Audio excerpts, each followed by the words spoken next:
الحمد لله الذي أنزل القرآن هدى للناس وبينات من الهدى والفرقان. أشهد أن لا إله إلا الله وحده لا شريك له وأشهد أن محمدا عبده ورسوله صلى الله عليه وسلم لا نبي بعده. اللهم فصل وسلم على محمد وعلى آله وأصحابه أجمعين. أما بعد فيا عباد الله أوصيكم وإياي بتقوى الله فقد فاز المتقون. اتقوا الله حق تقاته ولا تموتن إلا وأنتم مسلمون. أعوذ بالله من الشيطان الرجيم. بسم الله الرحمن الرحيم. يا أيها الناس اعبدوا ربكم الذي خلقكم والذين من قبلكم لعلكم تتقون. صدق الله العظيم. Nini mama penghulu orang gedang bahasa batua, guru-guru nan alim lai bahasa kiramai angku imam angku bila serato pengurih surau mawama jadi pandai sanak saudaro adik-adik anak kemenakan istimewa kepada generasi muda umumnya juga kebagiannya wali dan juga umumnya kepada anak negari bapak sidang Jumat yang dirahmati Allah. Alhamdulillahirabbil alamin, nikmat suka selamanya ada kesempatan coiko kini nan jauh tiba nan dakiklah datang melangkahkan kaki mengayunkan tangan lalu duduk di musajid untuk menunaikan ibadah.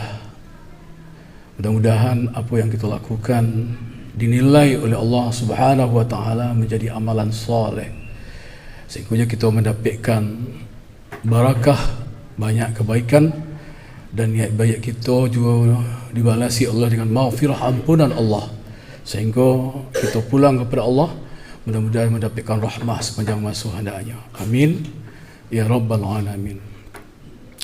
Salawat seratu salam tak bosan-bosan pula kita kirimkan kepada baginda Rasulullah Nabi Muhammad sallallahu alaihi wasallam. Allahumma salli ala Muhammad wa ala ali Muhammad, yang mampu mengajak umat manusia dari kekafiran, dari kemunafikan, kezaliman, kearang-karamurkaan kepada orang-orang yang berilmu pengetahuan, kepada orang-orang yang beriman, kepada orang-orang yang bertakwa kepada Allah Subhanahu wa taala. Mudah-mudahan biju baik sepanjang masa yang telah ditinggalkan oleh Rasulullah walaupunlah ampek balik abad nan silam itu bisa kita amalkan hendaknya sepanjang hayat kita. Amin ya rabbal alamin. Pada rangkaian khutbah nan singkek pada kesempatan kini, ambo akan magi tema beribadahlah karena Allah. Bako coiko bana nan ambo sampaikan. Kok pandangan jauh bolehlah dilayangkan, kok pandangan hampir bolehlah ditukiakan. Seseorang hamba Allah kalaunya batu-batu beribadah kepada Allah, otomatis orang tu tak jauh dari Allah. Kalau orang tu tak jauh dari Allah, otomatis orang tu tak jauh dari apa yang disuruh oleh Allah. Tak jauh dari musajid, sembahyang subuh, satunya ke surau berjamaah. Itu yang orang beribadah serumah itu. Luasa mugari Isa. Tak Jumaat saja dah. Itu yang orang beribadah karena Allah itu. Sudah tu tak melupakannya untuk mampu bersedekah, baragiah. Dan itunya lakukan kerana pamurahnya. Bukan kerana prestasi dan prestise, bukan kerana mencari pencitraan. Itu yang orang beribadah. Tapi kalau ada je orang beribadah, fotoan cik kau ampu bagi fotoan cik kau. Itu tak beribadah namanya itu dah. Kau videoan cik, aku ampu bagi kau. Videoan cik. Itu politik namanya itu.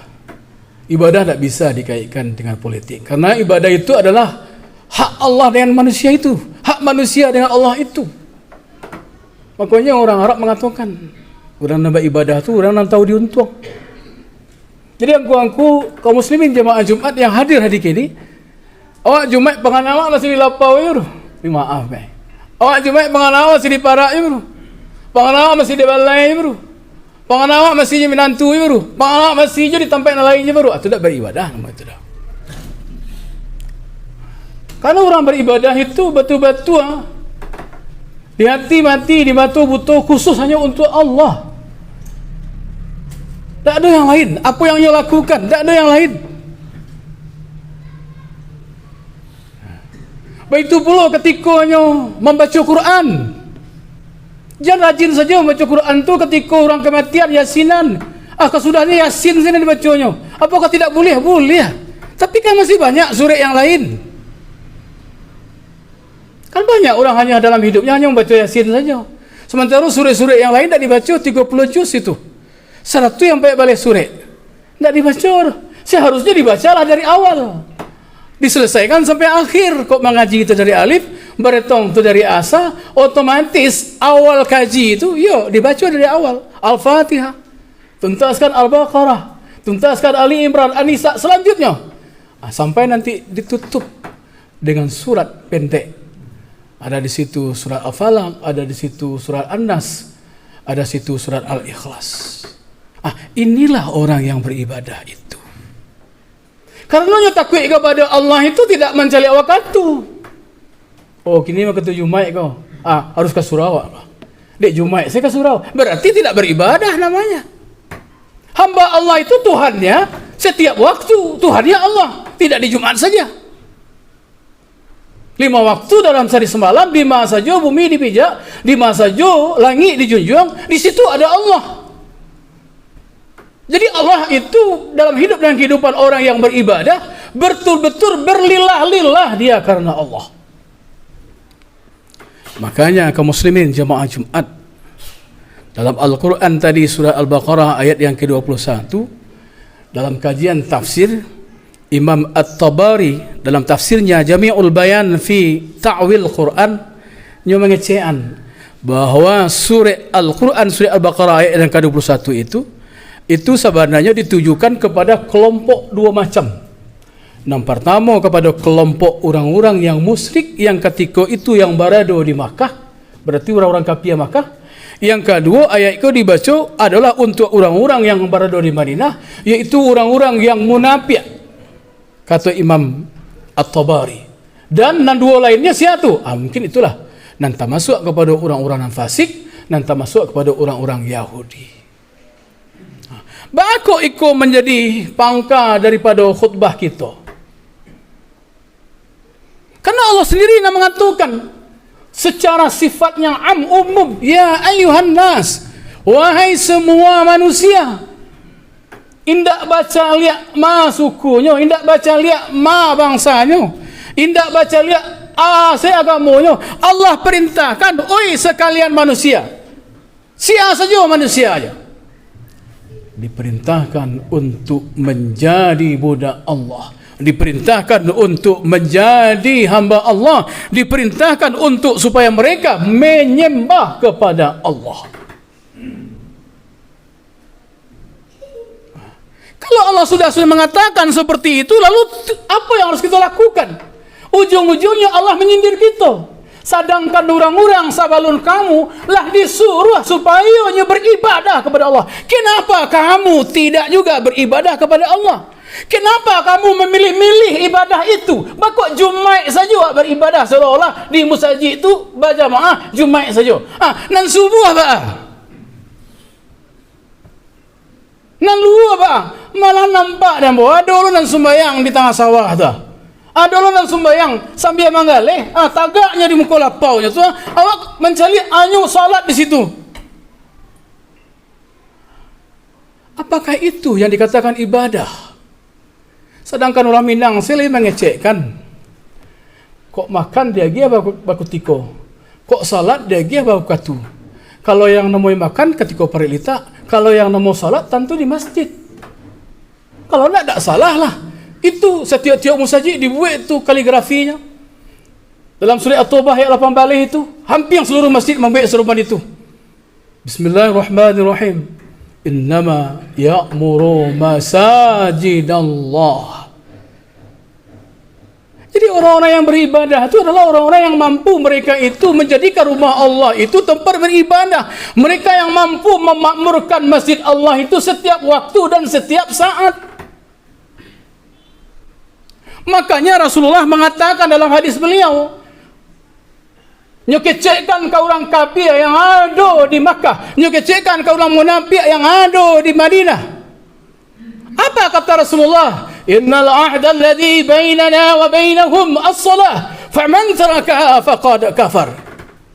Wahai sahabat-sahabatku, orang-orang yang beriman, dan membedakan awak je orang-orang kafir tu, kata Rasulullah. Dan membedakan awak je orang-orang munafik tu, kata Rasulullah, adalah salat. Kalau mereka itu sudah meninggalkan salatnya, kata Rasulullah, maka sungguh kafir ia, kata Rasulullah. Sungguh engkar ia, kata Rasulullah. Makanya dari itu kaum muslimin jamaah Jumat yang ambo muliakan, ambo tak panjang-panjang kutubah, singkek saja. Ternyata tujuan hidup kita di dunia ko bukan untuk menjadi insinyur, bukan untuk menjadi doktor, bukan. Bukan untuk menjadi pejabat, bukan. Bukan untuk menjadi pengusaha, bukan. Tujuan hidup kita bukan itu. Itu hanya sepenggal ambisi. Ternyata tujuan hidup kita sudah digariskan oleh Allah dalam Al-Quran. Surah Az-Zariyat ayat yang ke-56. Allah sendiri yang mengecekkan. Wa ma khalaqtul jinna wal insa illa liya'budun. Indaklah dan jadikan jin, kata Allah. Indaklah dan jadikan manusia itu, kata Allah. Indak menjadi presiden, tujuannya doh. Indak menjadi gubernur, tujuannya doh. Indak menjadi bupati, tujuannya doh. Indak menjadi orang kaya, tujuannya doh. Hanya menjadi hamba Allah, hanya menjadi budak Allah. Maka inilah yang harus kita gapai. Maka inilah yang harus kita cari. Maka inilah yang harus kita dapatkan dalam hidup dan kehidupan kita. Lalu bertanya orang, sampai pilo lo tu tuanku beribadahku. Nak lama-lama lo beribadahku kiranya dah. Allah kecekkan dalam surah Al-Hijr ayat yang terakhir. Wa'bud rabbaka hatta ya'tiyakal yakin.